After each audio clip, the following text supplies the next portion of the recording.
Bismillahirrahmanirrahim. Assalamualaikum warahmatullahi wabarakatuh. Anak-anakku kelas 10 SMK IT Smart Informatika yang saya cintai. Perkenalkan, nama saya Heni Sulistiowati, biasa dipanggil Ustazah Heni. Saya di sini mengampu mata pelajaran pendidikan kewarganegaraan dan sejarah Indonesia. Tetapi basic saya adalah pendidikan kewarganegaraan atau PPKN. Dan SDI ini saya diamanahi sekolah untuk mengampunya juga. Baik, langsung saja untuk pertemuan pertama. Hari ini kita belajar tentang sejarah Indonesia. Oke, apa itu sejarah? Nah, mulai saja ya. Bisa kalian catat di buku tulis kalian. Bab 1 tentang sejarah Indonesia membahas tentang manusia dan sejarah. Nah, manusia dan sejarah ini erat kaitannya. Jadi sejarah tidak mungkin ada kalau tidak ada manusia, tidak ada yang terlibat atau tidak ada yang menggerakkan. Nah, kita hari ini akan membahas tentang 3 pokok materi, yaitu tentang pengertian sejarah, yang kedua tentang peran manusia dalam sejarah, dan yang ketiga yaitu manusia dalam konteks ruang dan waktu. Nah, bisa dilihat dalam papan tulis ini. Yang pertama, pengertian sejarah.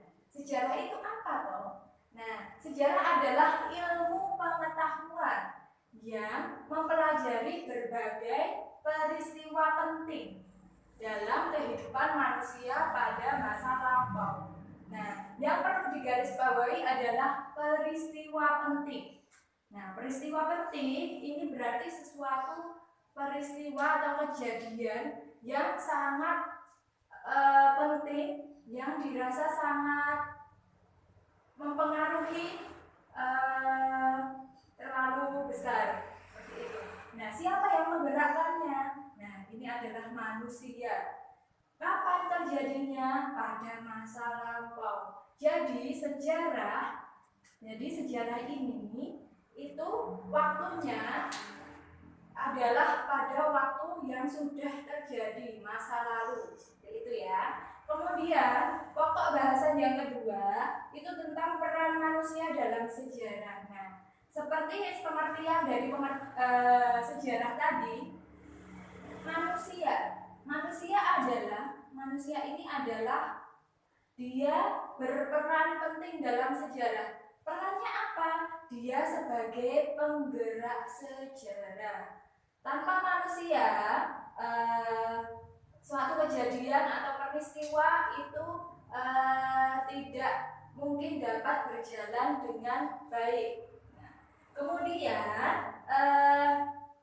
di buku kalian mungkin bisa kalian baca. Jadi peran manusia dalam sejarah itu sebagai penggerak sejarah. Tapi di sisi lain ada lingkungan alam. Lingkungan alam itu hanya mempengaruhi sejarah. Jadi tidak menggerakkan sejarah manusia. Itu yang perlu kalian garis bawahi. Oke, anak-anak kelas 10 kita lanjut selanjutnya materi tentang manusia dalam konteks ruang dan waktu. Nah, dalam perjalanan sejarah pasti melewati berbagai space atau ruang atau waktu ya. Nah, manusia dalam konteks ruang dan waktu, konsep waktu dalam sejarah. Jadi ini konsep waktu dalam sejarah.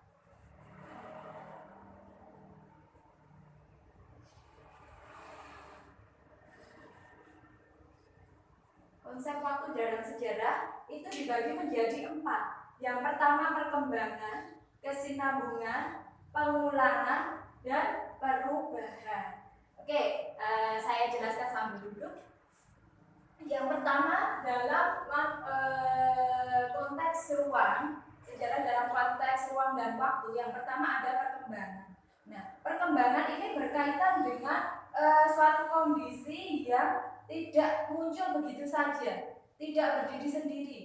Nah, itu saling berkembang. Atau dari misalnya kalian dulu SMP pernah IPS tentang manusia purba. Manusia purba ada tingkat perkembangannya, dari mulai masyarakatnya itu berburu dan meramu, kemudian berkembang lagi menjadi bercocok tanam, kemudian berkembang lagi menjadi masyarakat perundagian atau sudah mengenal berbagai alat yang digunakan mulai dari besi, logam seperti itu. Kemudian berkembang lagi seterusnya sampai sekarang. Nah, itu manusia dalam konsep waktu yang pertama yaitu perkembangan. Yang kedua itu kesinambungan. Nah, kesinambungan ini artinya adalah suatu kondisi terkadang tidak melahirkan kondisi baru, melainkan tetap diwariskan atau diteruskan karena sesuatu itu dianggap penting. Nah, contohnya adalah kebijakan kolonial Belanda Indonesia menarik pajak dari daerah-daerah kekuasaannya. Kemudian ditirulah oleh raja-raja yang setelahnya itu kan muncul kerajaan Majapahit, terus kemudian kerajaan dan lain sebagainya. Nah, raja-raja di pribumi seperti dulu ada keraton Solo, ada keraton Jogja. Nah, mereka menarik pajak dari rakyatnya itu meniru perilaku atau kebijakan yang diambil oleh pemerintah kolonial Belanda. Kemudian yang ketiga dalam konsep waktu sejarah itu ada pengulangan. Apa itu pengulangan? Pengulangan adalah fenomena yang terjadi berulang. Jadi sebelumnya itu terulang kembali. Misalnya kalau dalam buku atau mungkin kalian bisa nyari contoh yang lain, peristiwa pendudukan gedung MPR DPR oleh mahasiswa pada peristiwa Mei 1998. Nah, itu mahasiswanya menduduki gedung MPR DPR, menolak atau melakukan demonstrasi besar-besaran. Nah, kemungkinan hal itu juga bisa terjadi kembali. Nah, itu adalah pengulangan. Contoh lain bisa kalian cari sendiri nanti, ada penugasan. Kemudian yang keempat ada perubahan. Nah, perubahan itu artinya adalah masyarakat membentuk praktik yang baru dan berbeda sama sekali dengan praktik sebelumnya. Jadi dilakukan perubahan pada masa lalu, dievaluasi. Masa lalu belum berhasil, kemudian dilakukan perubahan, bagaimana caranya supaya lebih berhasil lagi. Nah, contohnya adalah perubahan dari luar.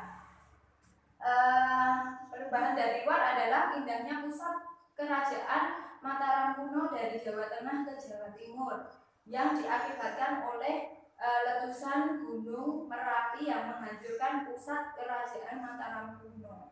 Jadi karena Mataram itu terkena bencana Gunung Merapi meletus, kemudian Mataram yang awalnya dari Jawa Tengah pindah lokasinya ke Jawa Timur. Nah, itu kemudian berubah dalam hal kondisi lingkungannya seperti apa dan lain sebagainya. Oke, materi hari ini cukup 3 sub materi pokok itu, yaitu tentang pengertian sejarah, kemudian peran manusia dalam sejarah, dan yang ketiga itu manusia dalam konteks ruang dan waktu. Oke, selanjutnya Ustazah akan memberikan penugasan di grup kalian. Terima kasih atas waktunya. Cukup sekian. Wassalamualaikum.